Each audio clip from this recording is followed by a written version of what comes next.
গুলোতে আছে র্যাবের অভিযান চলছে, এগুলো কিন্তু একদম দেশের সবচেয়ে বড় বড় নামকরা হাসপাতাল এবং ডায়াগনস্টিক সেন্টার। আপনি যদি দেখেন, আমরা এই মুহূর্তে একটি সেরকমই খুব নামকরা দেশের বড় ডায়াগনস্টিক সেন্টারে রয়েছে এবং আমরা রয়েছে একটি পরীক্ষাগারে, বা যেটি আমরা ল্যাব বলে থাকি মূলত।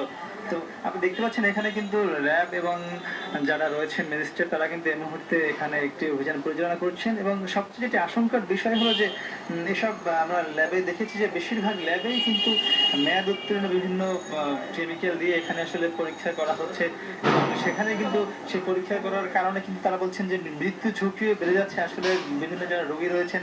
আমরা যদি একটু কথা বলি র্যাবের যিনি আজকের যিনি অভিযান পরিচালনা করছেন, র্যাবের ডেপুটি ডিরেক্টর মাহবুব আলমের সাথে, যে আপনারা মূলত আজকে আসলে কি বিষয়ে অভিযানটা করছেন আর এখানে মূলত আশঙ্কার বিষয়টি আসলে কি হয়ে দাঁড়ায় রোগীদের, যদি একটু আমাদেরকে জানান।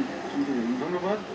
নিয়মিত কার্যক্রমের অংশ হিসাবে র্যাবের মোবাইল টিম এখানে বিভিন্ন ডায়াগনোস সেন্টারকে, বিভিন্ন হসপিটালকে তদারকির অংশ হিসাবে আমরা আজকে এখানে এসেছি। তো এসে যেটা আমরা দেখেছি যে এখানে হচ্ছে বেশ কিছু বাল্ক অফ